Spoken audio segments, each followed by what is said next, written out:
ನಾನು CM race ಮತ್ತು ಅಧ್ಯಕ್ಷ ರೇಸ್ನಲ್ಲೂ ಇದ್ದೇನೆ. ನಾನು ಲೂಟಿ ಮಾಡಿಲ್ಲ, ಯಾರ ಮನೆ ಮುರಿದಿಲ್ಲ ಎಂದು ವಿಜೇಂದ್ರ ವಿರುದ್ಧ ಶಾಸಕ ಯತ್ನಾಳ್ ಕೆಂಡಾಮಂಡಲರಾಗಿದ್ದಾರೆ. ನಾನು ಲೂಟಿ ಮಾಡಿಲ್ಲ, ಯಾರ ಮನೆಯೂ ಮುರಿದಿಲ್ಲ. ವಿಜೇಂದ್ರ ವಿರುದ್ಧ ಶಾಸಕ ಯತ್ನಾಳ್ ಕೆಂಡಾಮಂಡಲರಾಗಿದ್ದಾರೆ.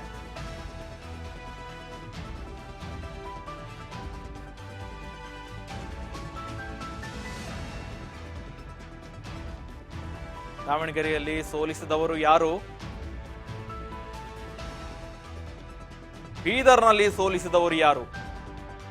ನಾನು ಸಿಎಂ ರೇಸ್ ಮತ್ತು ಅಧ್ಯಕ್ಷ ರೇಸ್ನಲ್ಲೂ ಎರಡರಲ್ಲೂ ಇದ್ದೇನೆ.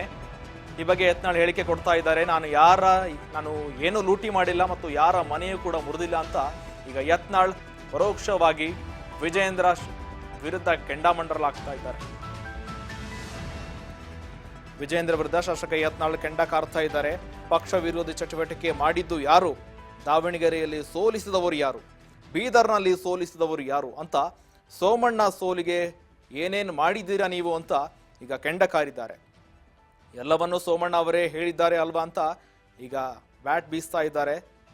ಪಕ್ಷ ವಿರೋಧಿ ಯಾರ್ಯಾರು ಪಕ್ಷ ವಿರೋಧಿ ಕಾರ್ಯಗಳನ್ನು ಯಾರ್ಯಾರು ಮಾಡಿದ್ದಾರೆ ಅದು ನನಗೆ ಗೊತ್ತಿದೆ ಅಂತ ಈಗ ಯತ್ನಾಳ್ ಪರೋಕ್ಷವಾಗಿ ಹೆಸರು ಮಾಜಿ ಸಿಎಂ ಅವರ ಹೆಸರು ಹೇಳದೆ ಆರೋಪಗಳು ಮಾಡ್ತಾ ಇದ್ದಾರೆ. ಭ್ರಷ್ಟಾಚಾರದ ಸಲುವಾಗಿಯೇ ಅಲ್ಲಿ ಸರ್ಕಾರ ಬಿದ್ದಿತ್ತು. ಯಡಿಯೂರಪ್ಪ ಅವರು ಹೆಸರೇ ಹೇಳದೆ ಗುಡುಕ್ತಾ ಇದ್ದಾರೆ ಈಗ ಯತ್ನಾಳ್.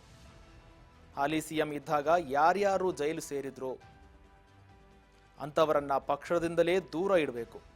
ಕೇಜ್ರಿವಾಲ್ ಜೈಲಿಗೆ ಹೋಗಿ ಬಂದ್ರು, ಇಲ್ಲಿ ಕೂಡ ಒಬ್ರು ಹೋಗಿದ್ರು.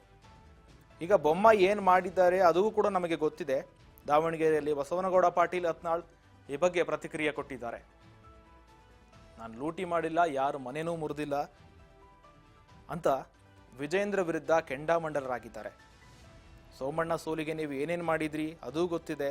ಬೀದರ್ನಲ್ಲಿ ಸೋಲಿಸಿದವರು ಯಾರು ಅದೂ ಗೊತ್ತಿದೆ. ದಾವಣಗೆರೆಯಲ್ಲಿ ಸೋಲಿಸಿದವರು ಯಾರು ಅದೂ ಗೊತ್ತಿದೆ ಅಂತ ಪಕ್ಷ ವಿರೋಧಿ ಚಟುವಟಿಕೆಗಳನ್ನು ನಾನು ಯಾವತ್ತೂ ಮಾಡಿಲ್ಲ, ಭ್ರಷ್ಟಾಚಾರ ಮಾಡಿಲ್ಲ ಅಂತ ಈಗ ಯಡಿಯೂರಪ್ಪ ಅವರ ಹೆಸರು ಹೇಳದೆ ಗುಡುಕ್ತಾ ಇದ್ದಾರೆ.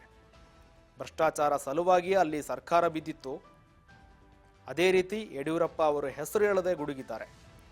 ಹಾಲಿ ಸಿಎಂ ಇದ್ದಾಗ ಯಾರ್ಯಾರು ಜೈಲಿಗೆ ಸೇರಿದ್ರು ಅವರನ್ನ ಪಕ್ಷದಿಂದಲೇ ದೂರ ಇಡಬೇಕು. ಕೇಜ್ರಿವಾಲ್ ಜೈಲಿಗೆ ಹೋಗಿ ಬಂದ್ರು, ಅದೇ ರೀತಿ ಇಲ್ಲೂ ಕೂಡ ಒಬ್ರು ಹೋಗಿ ಬಂದ್ರು. ಬೊಮ್ಮಾಯಿ ಏನೇನು ಮಾಡಿದ್ದಾರೆ ಎಲ್ಲವೂ ಕೂಡ ನಮಗೆ ಗೊತ್ತಿದೆ ಅಂತ ಯತ್ನಾಳ್ ಗುಡುಗಿದ್ದಾರೆ.